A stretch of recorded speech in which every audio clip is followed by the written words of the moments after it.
Opposition press conference today, January the 12th. We will have the Leader Opposition, Honorable Bharrat Jagdeo, speak first and present the issues he wishes to bring to your attention, and then we will, as usual, for questions. So, thank you very much, and allow me to wish you a new year filled with health and prosperity. The year has started with difficult circumstances for many people. As we speak now, there are still many areas in Region 2 where people are suffering from the consequences of flooding. Yesterday, the regional chairman issued a statement documenting his pleas to the government at various levels over the past several months to act in a manner that would prepare the region for a heavy rainfall. And the government just ignored his pleas. And now we are faced with the consequences there. Many people's lives are in turmoil, and they're facing huge losses. The people in Region 5 also may not have started the year propitiously, because the MMA has instituted some of the most draconian increases to drainage and irrigation charges, and land rentals for the rice lands in the scheme, as well as the pasture lands. So if you look at the increases between Profit to Rosignol villages, commonly called the rice fields, the increase on drainage and irrigation charges has gone from $2,500 to now $8,000 per acre. And for the cattle land, the grazing land, it's gone from $487 to $2,500. For the land rental, that's just D&I charges. It's gone for rice lands from $1,000 to $7,000, and pasture lands from $200 to $1,400. So if you add the two, for rice lands, the land charges and the D&I charges will move from $3,500 per acre to $15,000 per acre now. And for cattle and the pasture lands, from $487 to $3,900. This will devastate that region, a region that relies heavily on agriculture because there are not many other activities to do there. There are not government offices. We don't have government offices there. There are very few industries in that region. And so I'm sure, those people are not looking forward with great joy to the new year, because many of them may have to get out of some of these activities, rice growing, which is already marginal, and cattle rearing. And so we can expect serious problems for those communities. The miners also, particularly small miners, are faced with, this year, now that the laws have been rushed through, as you saw in the parliamentary debate, and none of our concerns that we raised there was taken into consideration.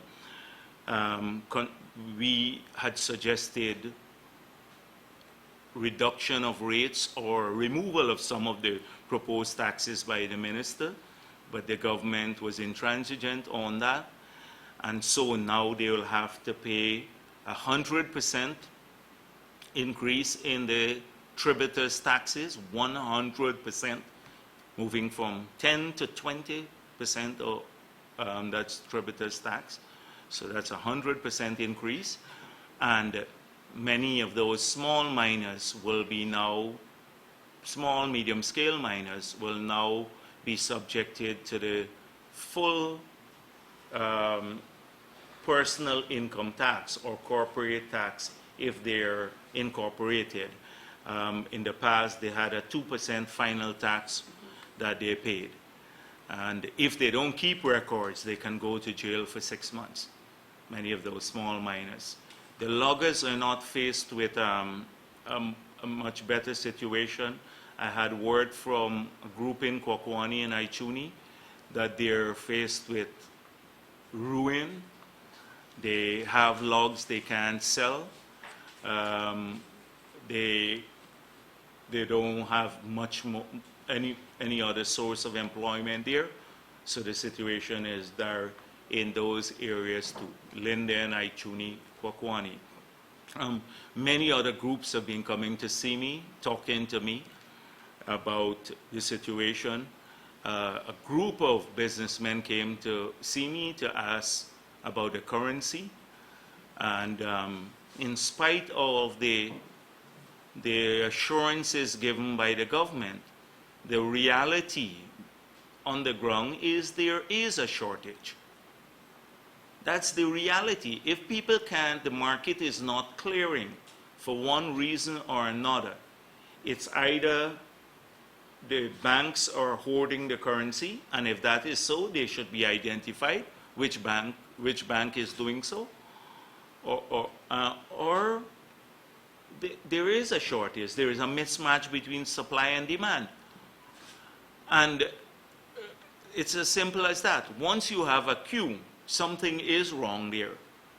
So the attempt to assure the country without dealing with the reason for the queue in the banking system now, when people go and they can't get as little as $2,500, $3,000 they can't get. They have to join a line. And there is a problem there. And the government needs to take its head out of the sand, because it's been there for a long time, and address these issues, many of these issues.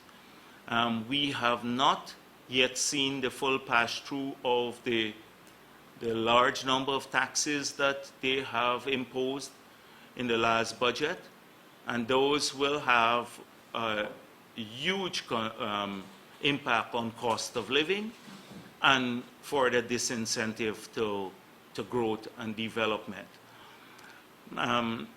I've seen the head of SARU again sticking his mouth into the public debate, and so now the latest position is that they're mapping all the tall buildings in Georgetown to see people's sources of income, and that the central bank somehow was deficient because it did not look at the flow through of money through the banking system, and because they did not do due diligence on customers, the central bank and the commercial banks. Well, this gentleman has a tendency to call figures off the top of his head. Do you recall just after they took office, in fact, just before that, he spoke about nearly $500 million of illicit flows, and that it attributed it to government corruption. Now, I would like to see what the figure for illicit flows, or the figures for illicit flows are today. Because if it was attributable to to corruption in the past, it has to be attributable to the same reason today. But he called a figure because he extracted it from some website.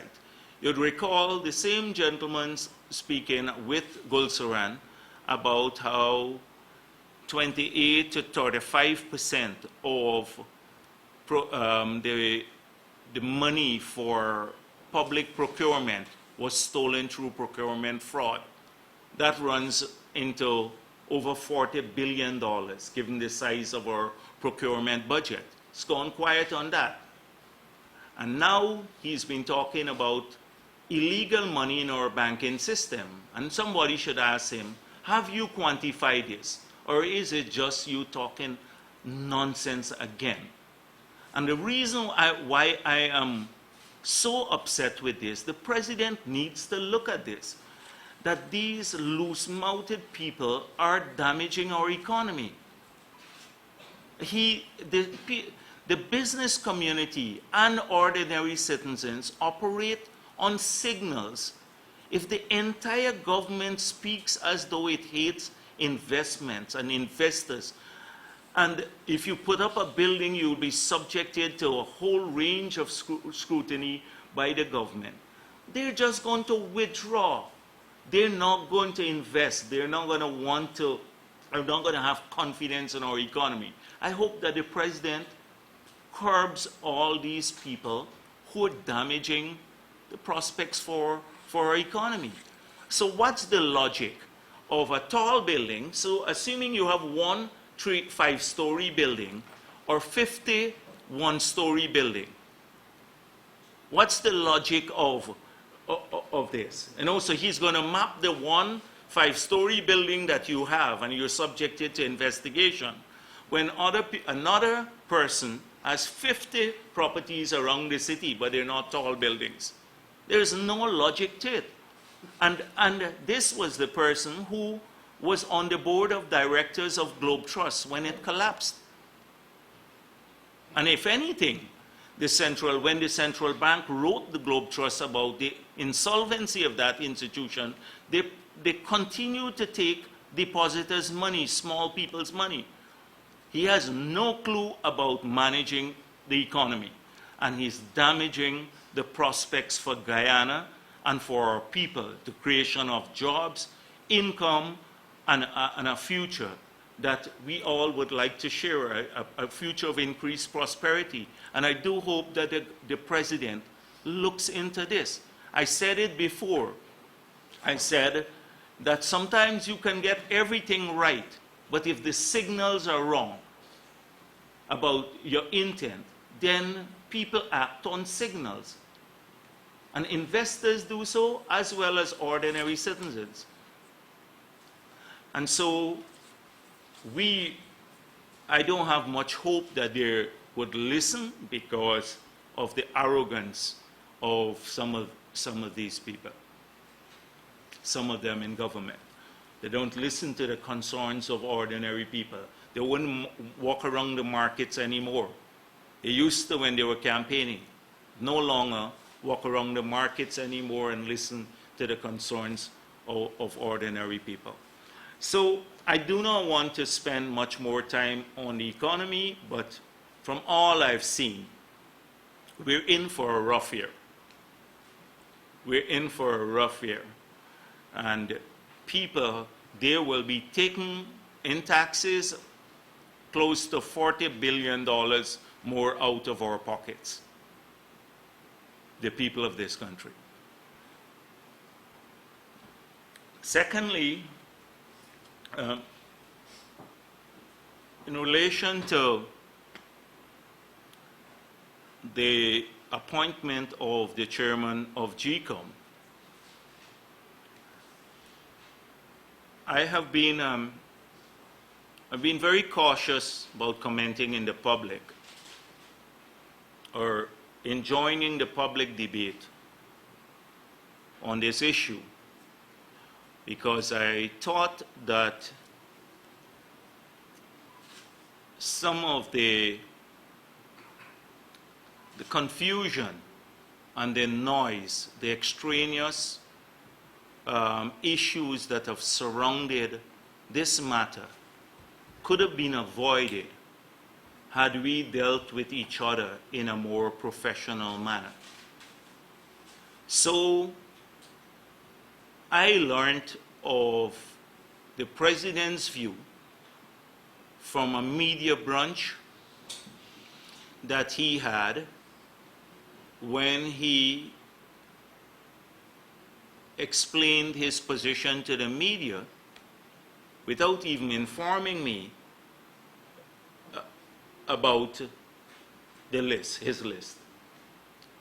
And the president says he's not playing politics. But I thought that that was a political act because it was done on a Sunday at a media brunch,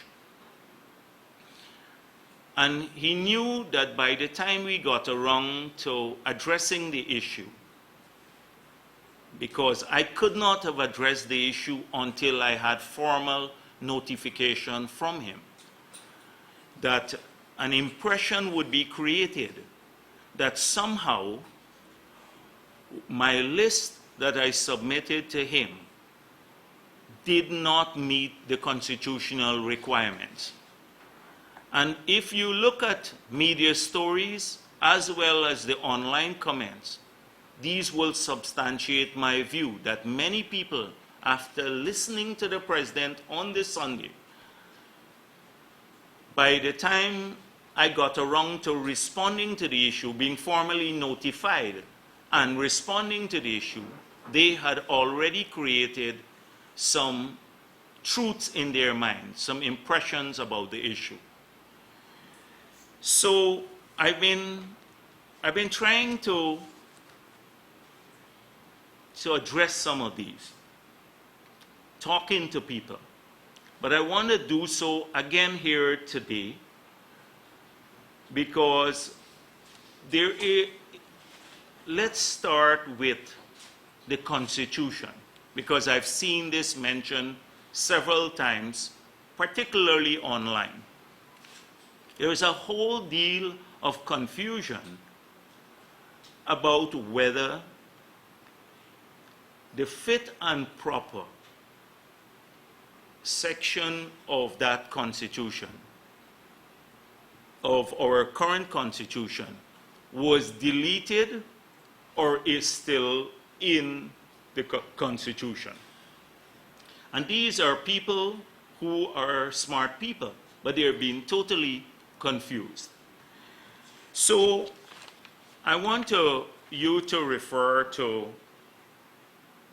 the Constitution of the Cooperative Republic of Ghana Act, 1980. In this Constitution, the 1980 Constitution, it's Article 161.1, Article 161.2. This is what it says. Subject to the provisions of paragraph 6, the chairman of the Elections Commission shall be appointed by the President from among persons who hold or have held office as a judge of a court having unlimited jurisdiction in civil and criminal matters in some part of the Commonwealth, or a court having jurisdiction in appeals from any such court, or who is qualified to be appointed as any such judge, full stop. So the 1980 Constitution does two things. It gives the president the right to appoint in his own discretion, and it says that there's one category of persons, or two categories, either judges or people who are qualified to be judges could be appointed. This is the 1980 Constitution. Our current Constitution says, subject to the provision, and this is the applicable one, so I need to show you. So just those people who are online and who have called me saying, apparently they're reading the old Constitution.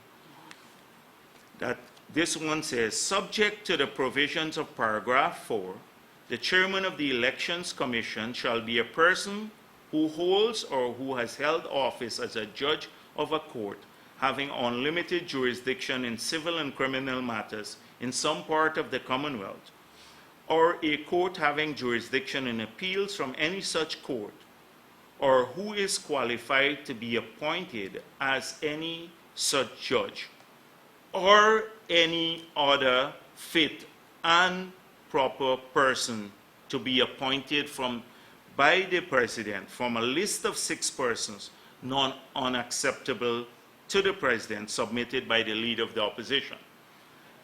So, from that Constitution, words were included now, or any other fit and proper person. Now, even a layman would understand that the intent here, the intent was to broaden the categories from which people could be appointed.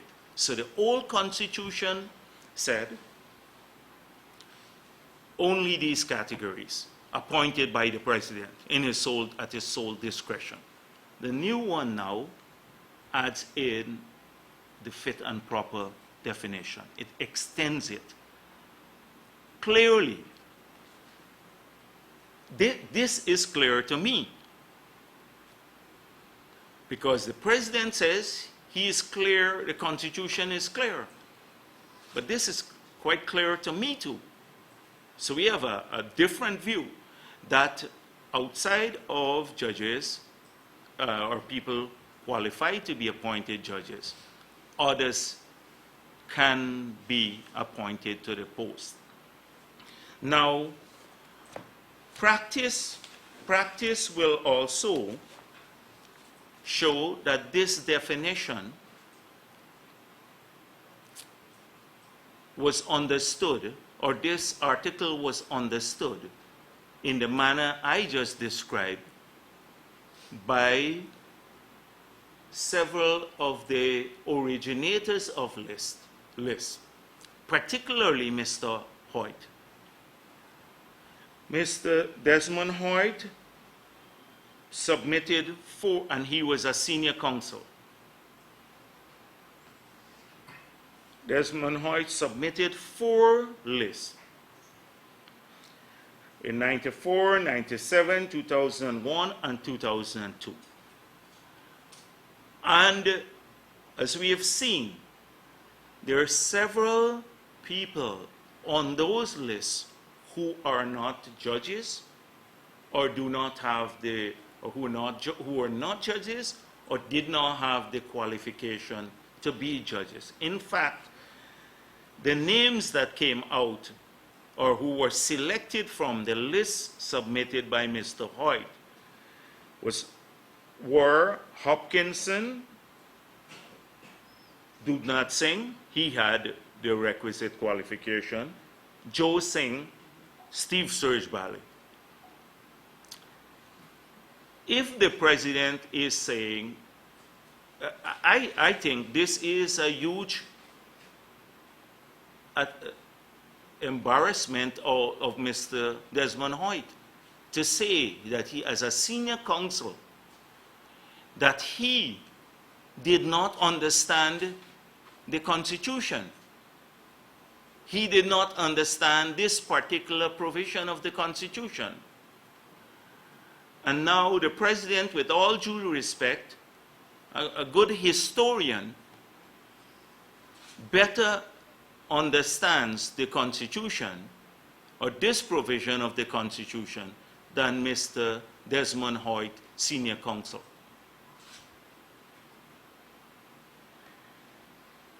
So,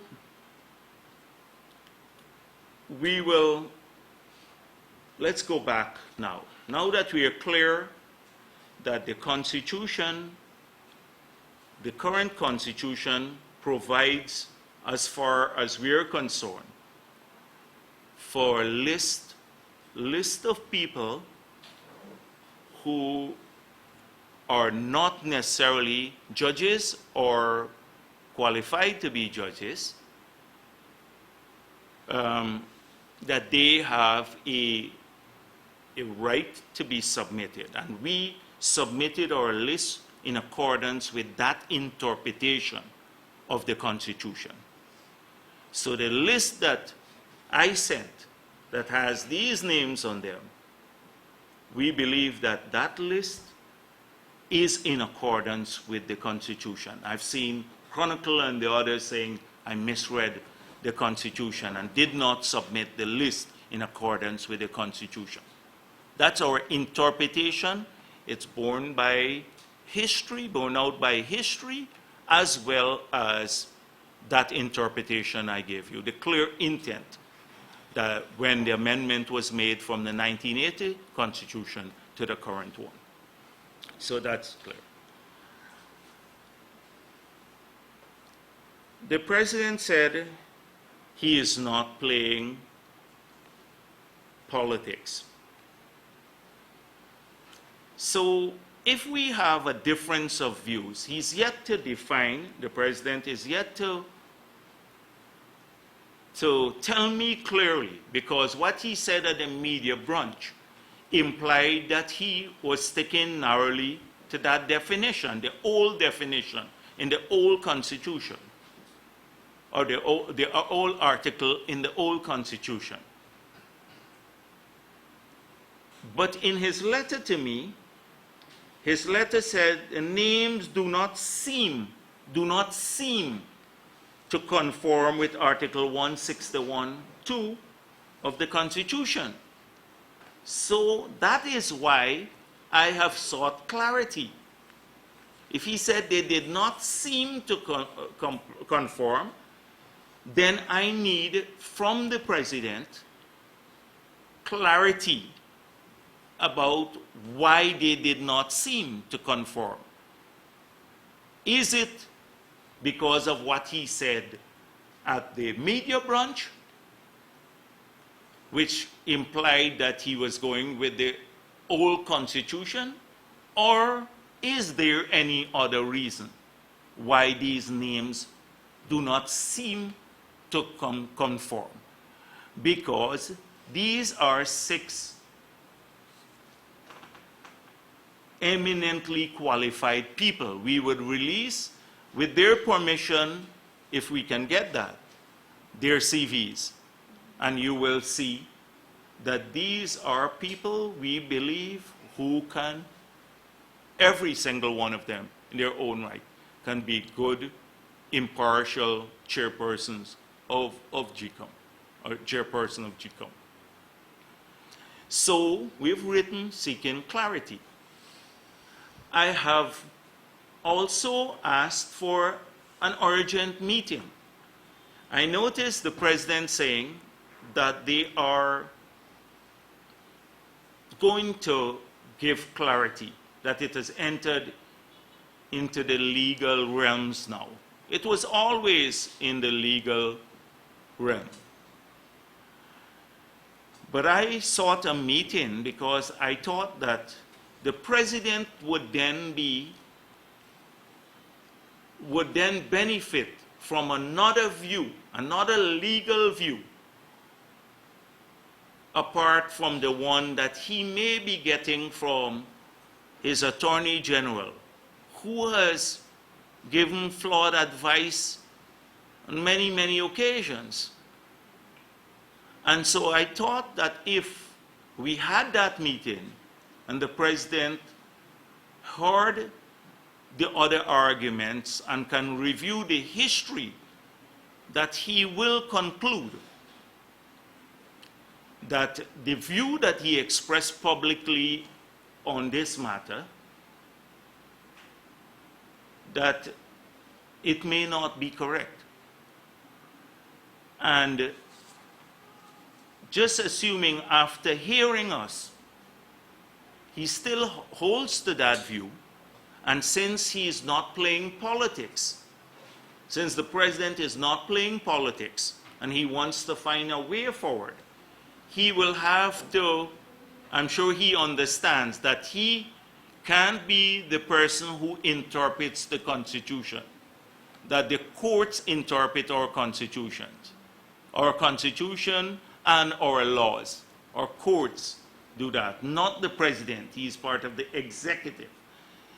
That I would have proposed to him, and since I may not get this meeting, so I'm saying what I would have suggested at the meeting, if after pointing these arguments out to him, he still held on to his original view, I would have proposed to him that we jointly approach the Caribbean Court of Justice to get an interpretation of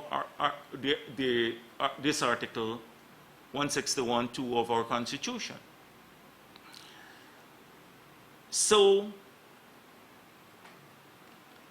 that is what I was hoping to come out of the meeting. But it's quite interesting that twice the president invited me to meetings. Once, the first as a courtesy call, and I went. And the second time to consult when the acting Chief Justice, on the appointment of the acting Chief Justice, and I went there.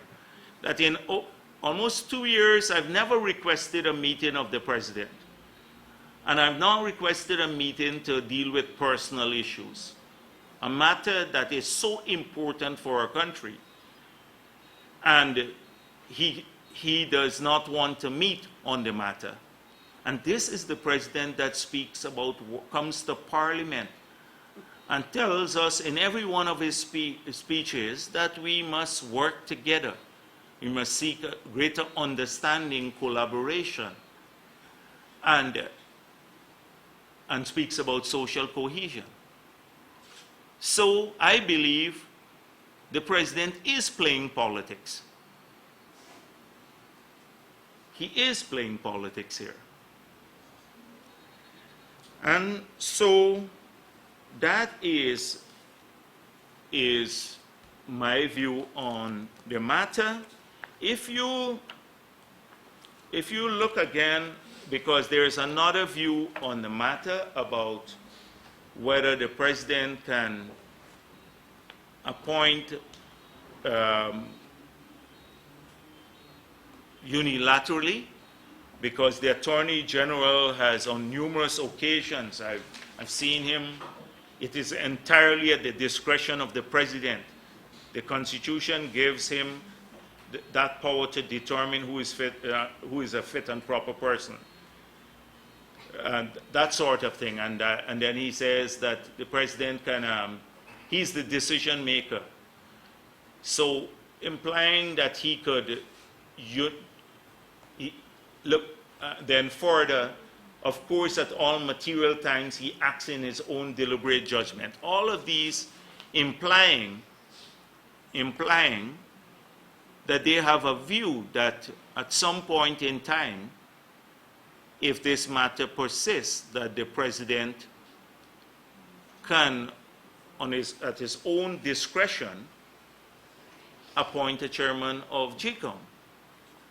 And the Constitution says here, I'm reading the same article that goes on, 161(2), provided that if the leader of the opposition fails to submit a list as provided for, the president shall appoint a person who holds or has held office as a judge.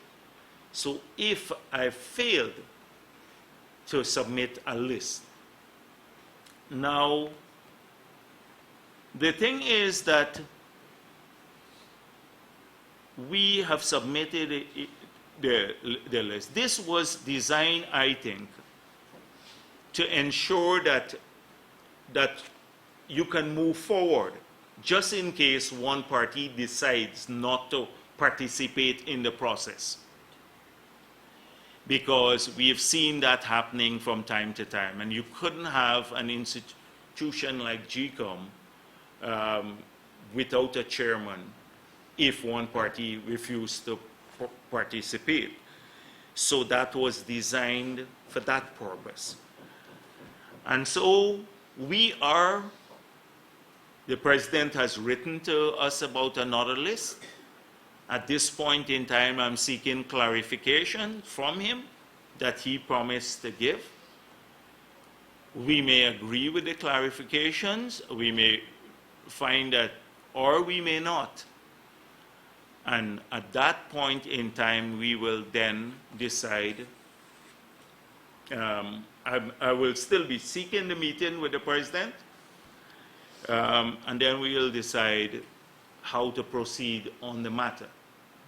And it may very well, if they end up in the courts, if the president doesn't want to go jointly, we may have to go to the court to seek an interpretation of this article. But this, right now, I'm hoping that if the president is not playing politics, I'm going to take him at his word, and that he's genuinely interested in moving forward. We are too. And we want the best person to be the chairperson of GECOM. A person who is impartial, who can act in that manner, who can withstand pressure from one side or the other to act in an unprofessional manner.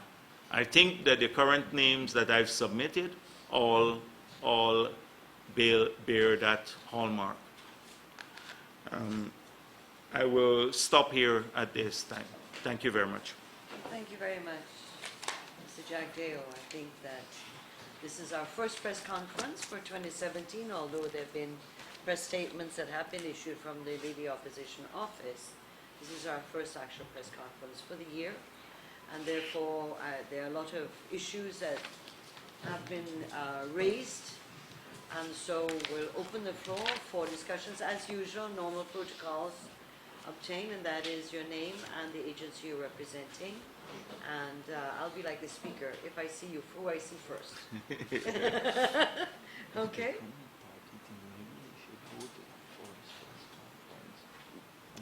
Move it over to here, if they ask me. Yes. Robin Singh, Ghana Chronicle. Sir, you said the president is refusing to meet with you. Could you say if this was relayed to you in a letter or? No. This is my first instance, and I've not received a letter, just like how the president, he spoke at the State House about this matter in relation to my letter. He gave his position publicly. Well, I wrote him. I've now received a reply saying, yes, there will be a meeting, and but I've seen him publicly say that there will be clarifications. So I'm still hoping that the meeting will be on so that we can receive the clarifications at the meeting. I'm hoping his understanding is not that he will write me a letter giving the clarifications, because we. Any other questions? Sir, there were always two names on the list. I mean, you spoke about the need for non-partisanship and some previous nominees. But two persons in the list, Brian Shaw and James Rose. Mr. Rose has had some sort of made open statements about the support of your party, and Mr. Shaw as well is a member. Mr. Shaw also is someone who has expressed some sort of political affiliations. Sir, is it that you waned on the need for non-partisanship? I've seen Ms. Shaw being very critical of the People's Progressive Party too. She's now a member of the People's Progressive Party. James Rose is not a member of the People's Progressive Party. And this brings me to something else that I will deal with in a moment. But if that's the president's contention, that two of your nominees do not meet the definition of fit and proper, then he could easily indicate that. because I'm not clairvoyant. I can't see what's in the president's mind if I do not get an explanation. So is that the reason? Is he claiming that the reason why he doesn't find the list acceptable because two persons on the list are seen as political? If I get that clarity from the president or clarification, then I can easily address those issues. But I'm not any clearer because he said at the media brunch about this thing about judges or former judges or those who could become judges, giving the nation the impression that he's going back to the 1980 Constitution. And then I saw something slightly different from his Attorney General. So that is all I'm asking of the President, to get this sort of clarification. Then that could easily be remedied because it is reasonable, and then I can address it. But I cannot address something if I don't know what he's thinking. And this is why I'm seeking clarity from him. So just for my own clarification, you received no indications yet as to whether the meeting will happen? No indication. No. Mr. Jagdeo, the Attorney General stated that all 6 persons are required to be acceptable to the President. Therefore, if you bring in 3 of those persons who are not in the range or actually reducing the options to the President, so it is more than the opposition you to always provide a list of 6 acceptable persons. Not unacceptable. Yeah. Yes. Constitution says not unacceptable. So, not acceptable. I just dealt with the issue there because if he is saying that the reason for the rejection is that 3 names may not be acceptable to the president, then if I'm aware of that, I can then address the issue. Yeah. But if we are listening, if we take him at face value, he's implying that I must somehow do some astral travel, go into the head of the president, and find out how he will assess this fit and proper. So either that or I should give him a list, the voters list, and he should tick off all the names on the voters list that he will find acceptable.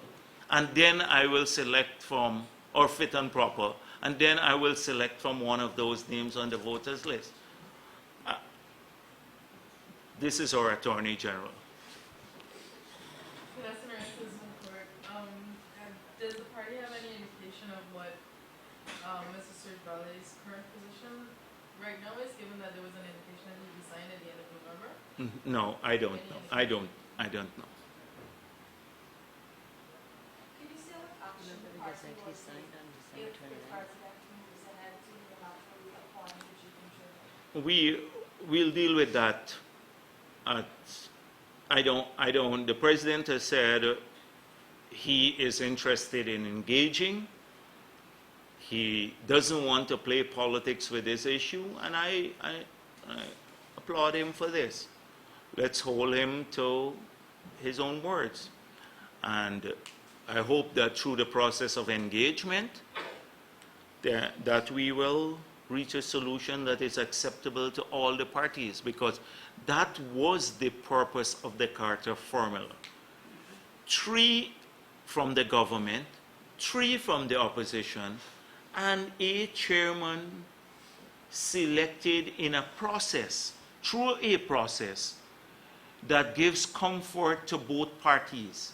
If you do that, what the president, or what you're claiming could happen, if the president selects one person unilaterally, it upsets the balance that was the formula was designed to achieve.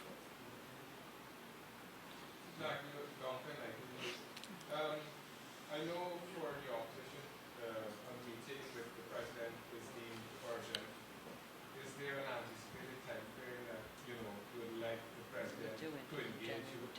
This evening. This evening.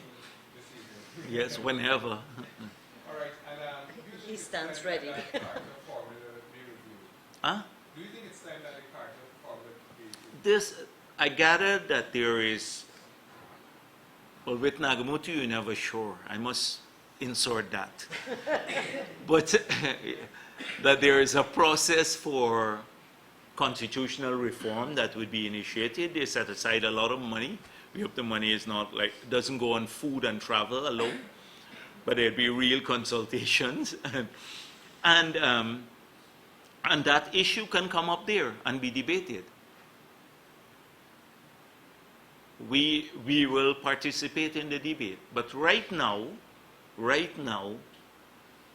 that issue is not relevant. That's for the future. We have constitution that is clear in its intent. That's why I showed you how it evolved from the 1980 constitution to the current one. That there was clear intent to change it. And Mr. Hoyt, who submitted 4 lists as senior counsel, understood it the way we understand it. Even with the list at Whitefield, not all of them are not unacceptable. Yeah, imagine the president himself was on one of those lists. 40 years of member Right, of PNC. and he was a member of the PNC for a very long time. How long has he been a 40 member? years, he said. How many? 40. 40 years. So when Mr. Hoyt submitted his name and he accepted for his name to be on that list, he knew he was a member of the PNC. Yeah. And that he had no legal qualification. Right. And still, today speaks about a different view, that it may have been breached at that time.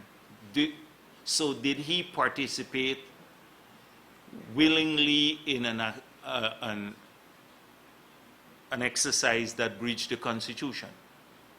I don't think it was a breach. I think Mr. Hoyt was smart enough and a legally trained mind to understand the provision of the Constitution. Mr. Jagdeo, you're saying it's verified. It's verified that Mr. Granger, at that time when his name was submitted, he was a member of the PNC. That's why I just asked Gail to share, and she said 40 years. 40 years, Gail. I just asked. Please go back and check your records about when. No, I just wanted to Check your No, records. I just asked. So that's where, because You can his blame name me. was not 40 years ago. The name was submitted just, Around the 2000 election. yes, about 2000, about 16 years. So if he was a member 40 years ago, that's what I heard. Then, yes. Remember his role, that was mentioned in his qualifications. As a president, huh? Yeah, when And he launch his campaign. as a All right. presidential Well, candidate. I'm being advised. So you can in case check those anything, I'm newspaper blaming. coverage. Because remember, he was also for the army, the ideological person So- in the army in those days. But this is a grave matter. It is a grave matter. If people can determine to interpret any law, any constitution by itself, or anything by itself, and then and proceed to act on the basis of their own interpretation. What do we have? What would we have in this country? We have already had some cases of executive lawlessness. And by the way, a number of people have been calling me to say that the non-appointment of the judges is designed to achieve a particular outcome. That if these judges are appointed, this is what I'm told, then they will be senior and can stake a claim to the post, the vacant post of Chief Justice and Chancellor, which will be very, very soon. So that their appointment is being deliberately delayed to allow the identified person who will who will fill one of these posts to be appointed at the same time, so that that person will have seniority or will have equal seniority with those who are appointed. And so that it is part of playing politics with our judiciary. It's designed to get a particular person who might be junior now, because if these appointments go forward, will become junior to the current judges, or some of the current judges who are to be appointed. So it will then raise the question, why not go with the most senior person? So even that is a problem too. But of course, we have not had any big issue from the media following up this question. I hope you will ask the President if that's the objective. Mr. Jagdeo, could you comment or share some of your thoughts on the findings of the drug procurement report? Which drug procurement? The Ministry of Health. I've not read the report. I don't think I have the report. It's been reported on the press, but we haven't seen the report. We don't have a copy of it. You're now the General Secretary of the Chamber. Okay, you want to tell him one day? You're now the General Secretary of the party. Are you questioning? Or is that a question or a statement? I'm getting to something. So, Yes, please. So, could you now talk to us of your role as leader of the opposition and you're replacing Mr. Roy on the usual Monday press conference? We will be having a press conference on Monday for the People's Progressive Party, at which I'm sure these questions, you will be free to ask those questions there. And Mr. Jagdeo will be leading right. the press conference. I had not intended to, but I want to deal extensively at least at the first press conference with issues surrounding the party on Monday.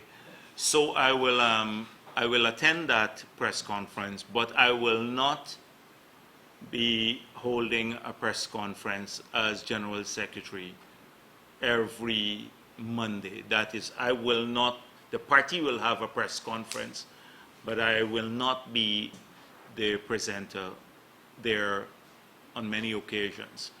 We have a huge number of leaders who will be representing the party at these press conferences there. So I will talk a bit more about that on Monday. You mentioned that 2017 will be a rough year for Guyanese, but moving away from the economy, can you comment on the still escalating incidents of crime and any updates on the meeting on sugar that was held in November? The crime situation, it's, what do I say? It's like almost, we've been talking about it. It is causing devastation in people's lives. Many people come to my office. If I have to relate all the personal stories that I hear of neglect and arrogance on the part of the minister too. You saw him. He said, I can't do anything about the law. It's 2 a.m., that's the law. 2 a.m. curfew, that's the law. It's not about the minister. Then for the Christmas season, he breaks the law. He relaxes it. Suddenly it's the minister who relaxes it. And now suddenly he is back to, I will take away your licenses if you open beyond 2 a.m. It's the silliest thing I've ever seen. We need, well, amend the law. We will support the amendment of the law. We don't support noise nuisance and stuff like that. If people want to open their business premises, they must ensure that they don't disturb the public or their neighbors. But we're not a regimented society. People, if they want the clubs to operate until 5 in the morning and they have the license to do so, or we should give them the license to do so. And allow our people to have those freedoms. If it's a law, then bring the law to the National Assembly and we will support them in amending it. And it has nothing to do with the spate of crime across the country. So people have been coming, a lot of them been coming and talking about the callous behavior or at various levels. We are always supportive of the police and the army. And let me just say that, let me apologize to the army because there was a post. I don't manage my Facebook page. And there was a post from one of my administrators which said that the army was in Red House or was part of the team that went into Red House to break the signs down. That's far from the truth. The army did not participate in that activity, nor did the police. None of the members of the disciplined forces. In fact, so far, they have operated professionally on that matter. And so I had, from the time it was drawn to my attention, I had that post taken down. And it's the first occasion I have now to say that it was not true. It was not true. So the security forces have been trying. They're operating as professionally in many, many cases. But this government is clueless about what it wants to do. And it sends all the wrong signals. And so the crime situation will go unabated whilst they take away a significant part of the investigative capacity of the police force to run after political opponents.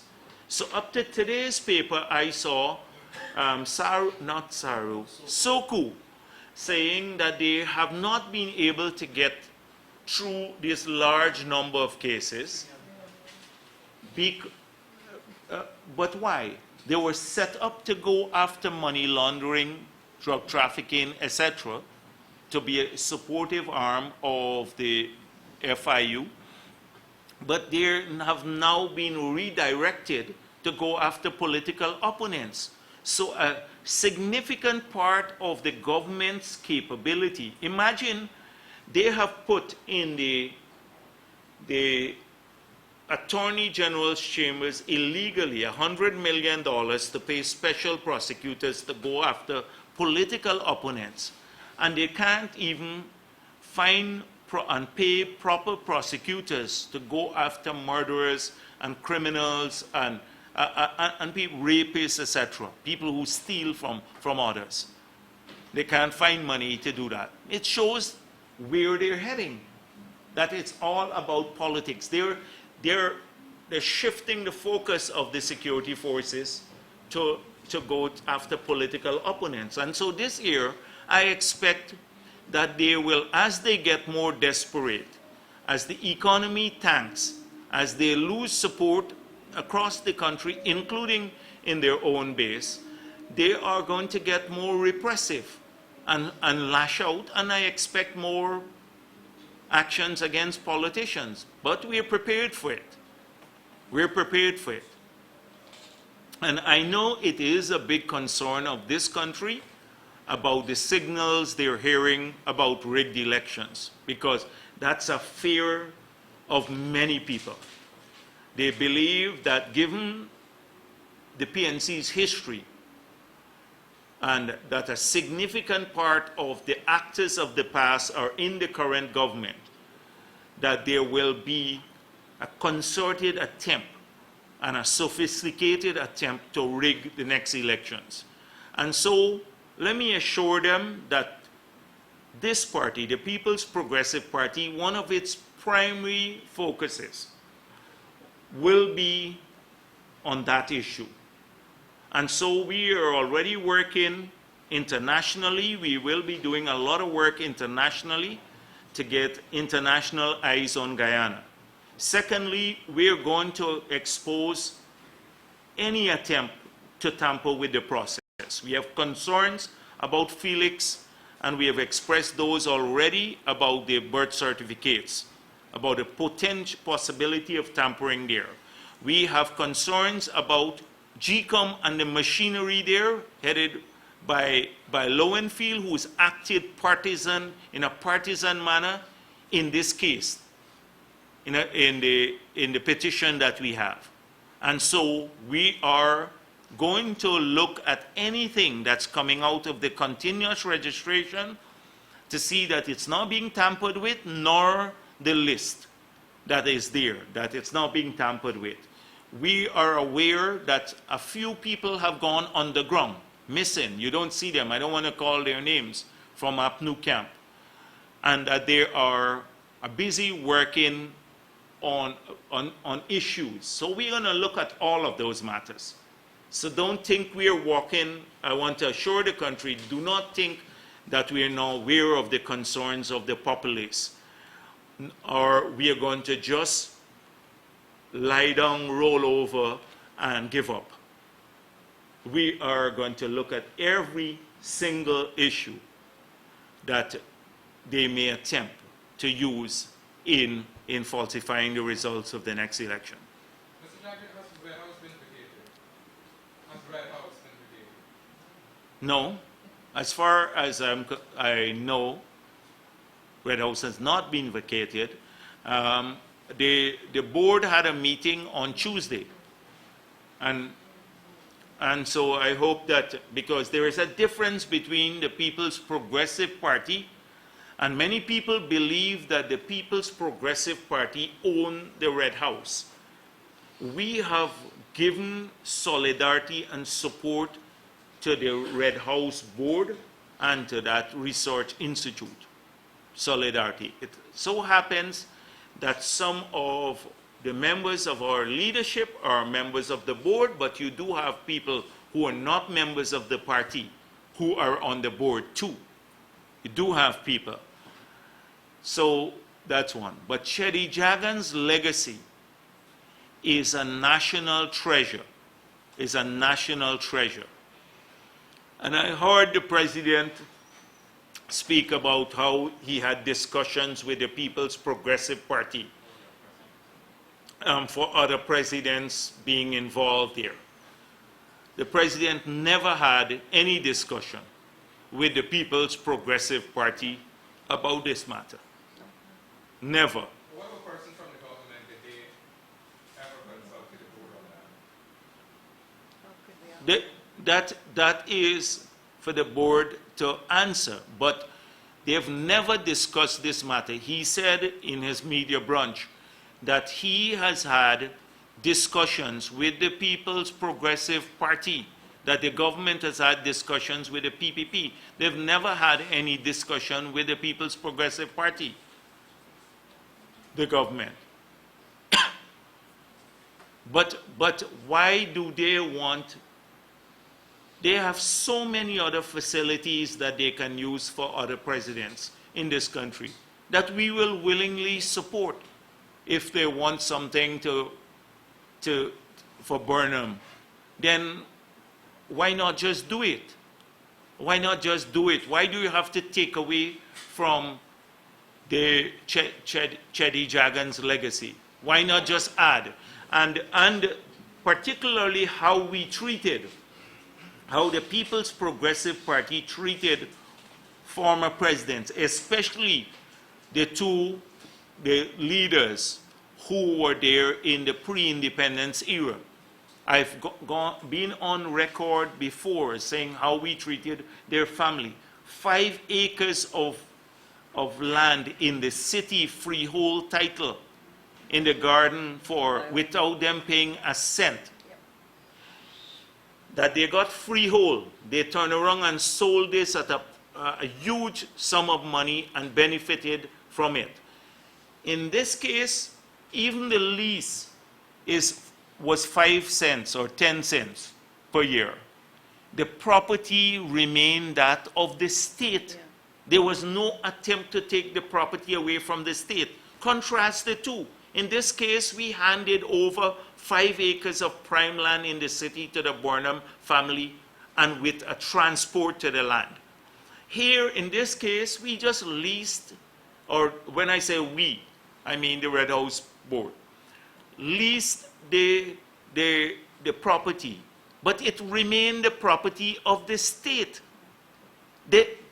Clearly, people must understand the difference. But would the people would have supported what the president wanted? Would you support that to make Red House? But why Red House? That's what the first thing I will like to ask the president. I don't want to get into hypotheticals, but I'd say, why Red House? Why not take the Castellani House? Where Burnham lived. But we were at Red House. No, but I mean, you're getting into theoretical issues. There was a motion passed Yes. in the Parliament at the time of Chetty's anniversary as an MP. Two critical motions were passed in the 9th Parliament of historic importance. And that is the motion on Chetty Jagan, which was jointly supported unanimously, and the one on Burnham as a parliamentarian, which was also jointly supported unanimously and worked on together. In the Burnham motion, there is the issue of having a home for presidents and the artifacts of presidents. There has been no follow-up after that by the PNC, ever since that, of proposing, because that was an understanding that, come up with some places. They never did. Never did, and that was from 2008, 2009. So that the PNC has an interest in their presidents, we understand. Yeah. The mausoleum has been there all the time. It has been supported by taxpayers. It has been taken care of. No one has ever desecrated the mausoleum for Burnham. And it's in the Botanical Gardens. It's public property, state property. No one has ever dreamed of doing that. Why do that to Red House? Okay. All right. Sir, Thank you. could you say if you had opposed the leasing of Red House at any I'd during never, your never. In the period when I was there, Red House received the full support, my full support. During my presidency, Sir, received it. But this is part of, again, an attempt to sow division. That somehow Yes. I don't support either Chetty Jagan's legacy or I had a difference in view on Red House. We have one view that we support the Red House being a research center for with Chetty Jagan's works housed there, a research center for the whole country. I was told that even President Granger went there to do research on a few occasions by the staff there. And that it remains it still remains a property of the state. Sir, Thank you. and could you say if the lease allows for occupation of the actual building, Red House, or if it's just for the property? Why don't you ask the members of the board? Because I'm not a member of the board, but the People's Progressive Party support the Red House board, yeah. Can I just ask about the Facebook post that was deleted? Sir, was the person brought, was there any reprimanding of that person? I mean, that's a serious allegation. Yeah, they saw a video, they told me they saw a video of someone there from their army. But if that person was there, that person might have been intelligence, army intelligence, but they did not participate in the breaking down of the sign. Those were thugs sent by office of the president. Okay, thank you very much. Yeah. Have a good evening. Sir, do you have any message time to is the, thank the observation of Chinese arrival? All right, yeah. Again, go back to the motion in Parliament. Arrival day is for